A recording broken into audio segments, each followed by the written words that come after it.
No, did you hear Azalea Banks finally confirmed Elon Musk's botched dick implant? I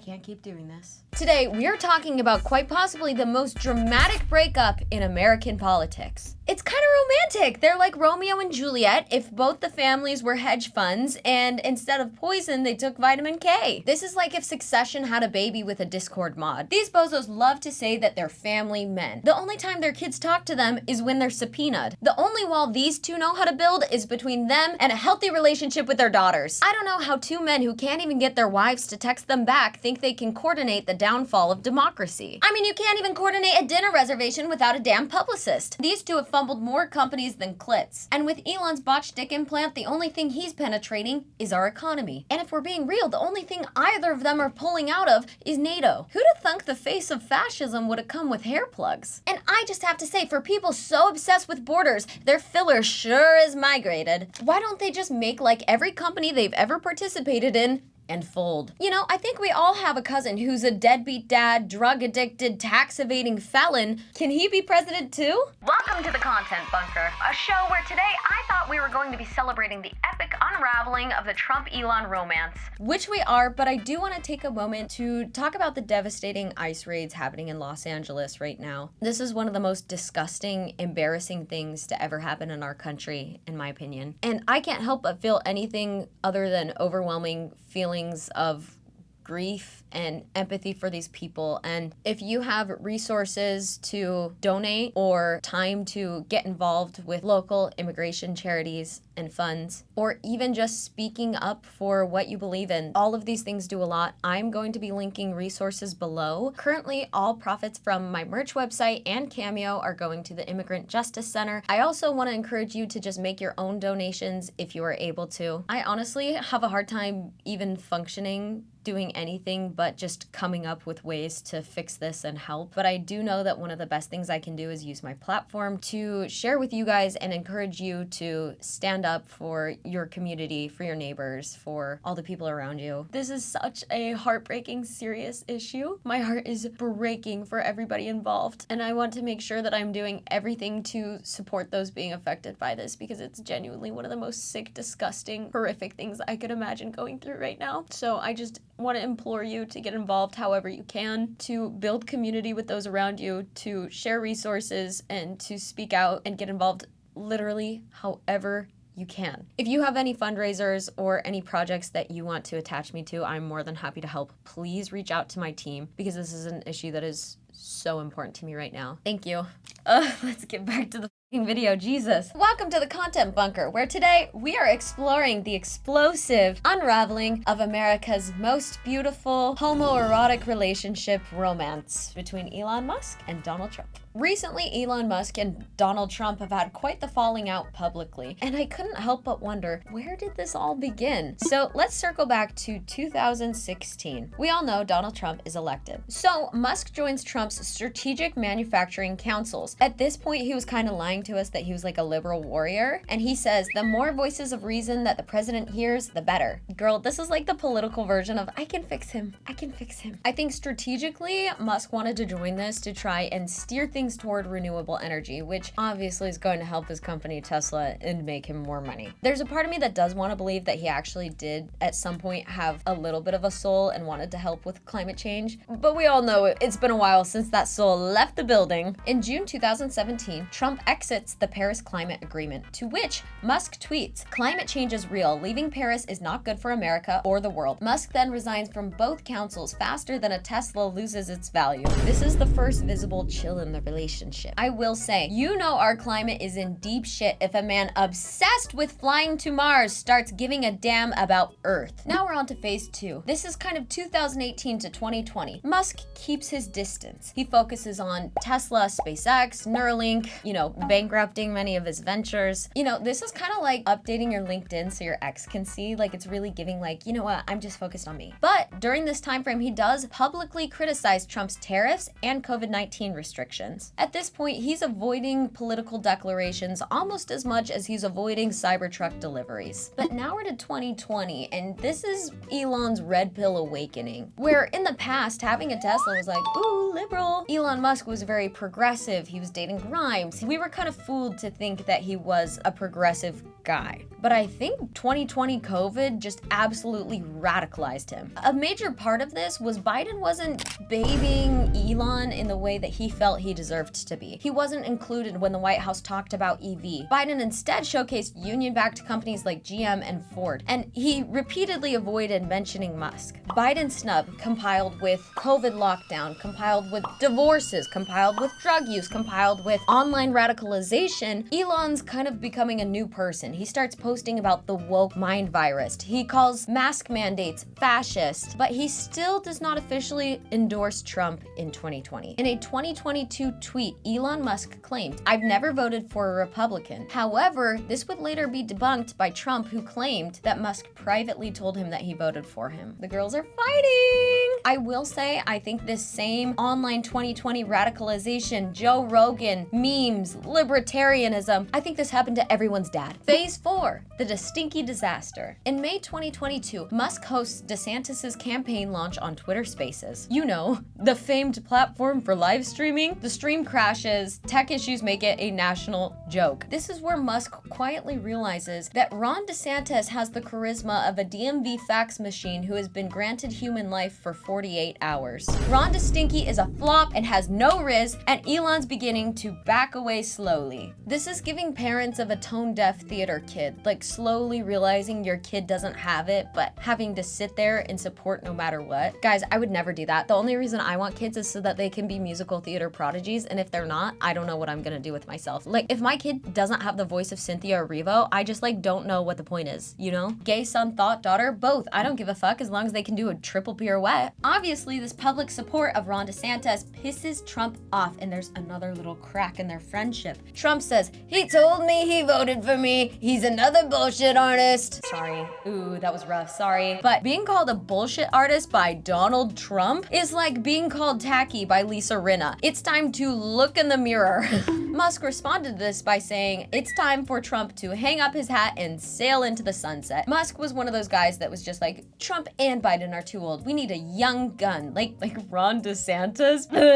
Please. Now we're to phase 5, Twitter takeover. This was November 2022. Musk buys Twitter, renames it to X, and becomes its sole overlord. Then on November 19th, he reinstates Trump's banned account. This is days after Trump's run is announced. He then tweets, "The people have spoken. Trump will be instated. First olive branch has been offered. An alliance begins to form." This is like when you block your ex because you're bored and you think maybe this would spice up your life, and you wait for them to like notice that you unblocked them and come back into your life. That's what he's doing. Phase 6, August 2023. Trump was infamously indicted 6 times. And instead of being normal about it, Musk was like turned on by it. He says, "Such aggressive legal action against a former president is not right." And he predicts that Trump will win the election because of it. And honestly, there is something kind of romantic about this. He was like, my man, my man, my man. Phase 7, March 2024. Trump is short on campaign cash after having to pay $50 million in legal defense fees. And so he casually meets Musk and other donors in Mar-a-Lago. Musk publicly says, "I'm not paying his legal bills," and he didn't ask. But at the same time, Trump cryptically says, "I helped Elon in the past." Sorry. And this is where we really start to see something is happening behind the scenes. Ladies, if he wanted to, he would. Phase 8, May to July. On May 22nd, Musk forms America PAC to fund the Trump campaign. This is like immediately after he was like, "I'm not helping Trump financially." What? He begins spending big on voter outreach in red states. And much to my surprise, it worked.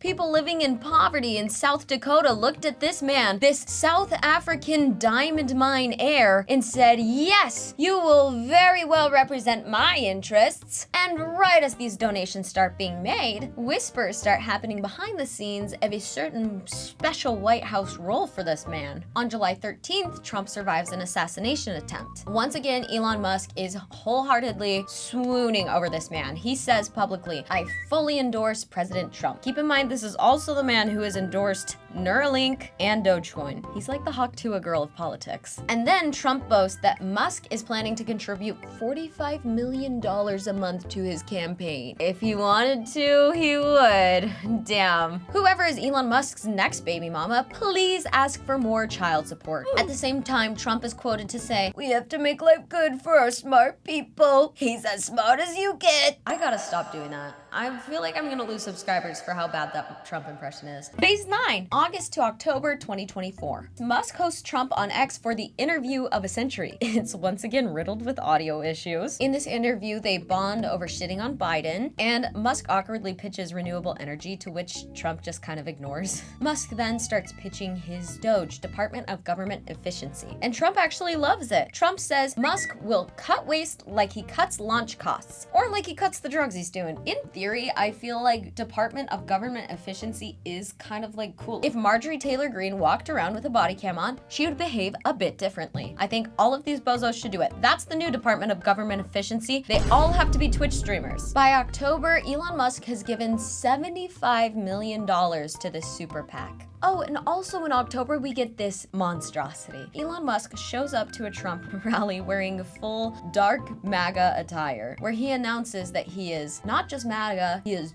dark MAGA. I'm dark Gothic MAGA. We still don't know what he meant by that. I hate Elon Musk so fucking much, bro. He literally thinks he's MAGA Tony Stark. Like, bro, you are not Tony Stark. You look like if Green Goblin ate a fucking Cybertruck. The only good thing that came out of it for him was increased Twitter traffic, making fun of him. Phase 10, November 2024 to February 2024. On November 6th, we all know what happened. Trump won the election, and Musk was right alongside him in the war room, celebrating. I heard they kissed passionately. On November 12th, Doge became real. Musk and Vivek Ramaswamy announced as leads. A billionaire Politburo is born. And then on February 11th, the circus continues. Musk appears in the Oval Office with his baby son, right there beside Trump. This is his take your son to work day. Grimes is crashing out on Twitter. The whole shebang. I feel like putting Vivek and Musk in charge of government efficiency is like putting Ozempic in charge of the catering order. Somebody is going to faint. Phase 11, March to May 2025. Elon Musk is continuing to face an epic crash out. He is on drugs, he is being memed, stocks in his company are dwindling. And if you want to learn more about all of Elon's past failures and how shitty he is as a person, I've covered him twice now. In interviews, Elon is doubling down to insist that Doge is important. It is the most efficient government entity ever created, he says. In the midst of this crash out, him and Trump are holding on strong. They are having a total honeymoon phase, kissing at Mar-a-Lago, playing AI, what would our baby look like? They got to third base in Ivanka's childhood bedroom. But as their relationship is climaxing, government officials are growing sick and tired of Elon's shit. There have been many passive-aggressive comments made by representatives talking about how he is just like so weird, so unfun, so uncool, and so annoying, and clearly on K. That if Elon Musk came after Social Security,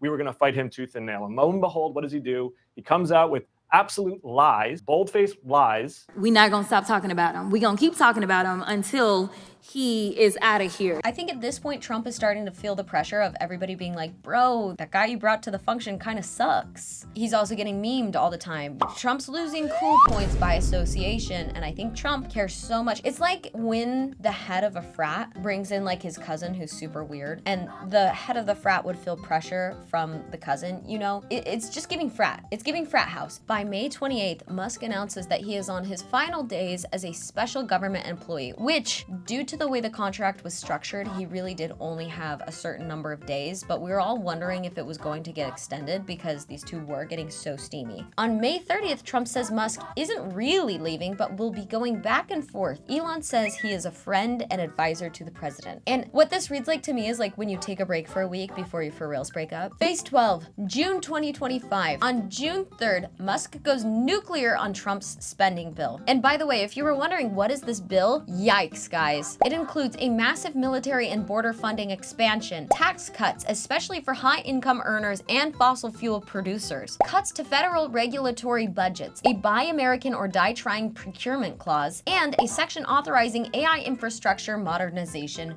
without limits. So gang, if you looked at Project 2025 and said, oh, this is ridiculous, this can't be real, they're doing just about everything that they said they would. And this terrifying bill passed Congress with narrow GOP support and was sold as Trump's new Reagan movement. This is a total betrayal of the efficiency promises Elon championed under Doge. It's a clear sellout to corporate donors and fossil fuel giants. And it's an extra slap in the face because Elon has an EV company. Elon's all about clean energy. And not only that, he's been a little bit more on the cautious side of AI. So this kind of crazy all-out AI with no restrictions is certainly in opposition of everything Elon's been working toward. I can see how to Elon it felt like, I basically bought you this presidency. I have been by your side all this time. We've had such a steamy romance. Was this worth nothing to you? You told me we were something and this bill says we're nothing. So Elon Musk takes to Twitter to have a crash out. He says, this bill is a disgusting abomination. Shame on those who voted for it. I mean, let's be real, the biggest abomination was when this guy wore leather pants to the Oval Office, but in November next year, we fire all politicians who betrayed the American people. Then Trump claps back saying he's disrespectful to the office of the president. I assume the relationship is over. Then on June 6th, Musk claps back with,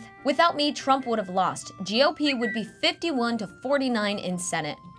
He also reveals that Trump is linked to the Epstein files and that's why they have not been fully revealed yet. Oh, and also a bear was found pooping in the woods. Are you being for real? So you just admitted, I want to reveal that the man I helped get elected as president is linked to the Epstein files? Do you know how that looks for you? Are you out of your mind? Rightfully so, Tesla stock falls another 14%. In the midst of this tantrum, Elon Musk threatens to decommission the Dragon rocket, which is actually being relied on a lot by the government, so we would be kind of fucked. But ultimately, in a response to a random X user's comment that he should cool down, he responds saying, good advice. Okay, we won't decommission Dragon. And if you're so obsessed with the Department of Government Efficiency cutting costs, Daddy Trump does give you so much money. He gives your stupid little SpaceX project so much money. And so if you really wanted to be efficient, maybe you would take less of that money. And that's kind of part of why he was angry at the bill. Pro-Trump tweets quietly are deleted and shadow unfollows ensue. I don't know, somehow I feel kinship for Elon due to this crash out. Like, wow, he really is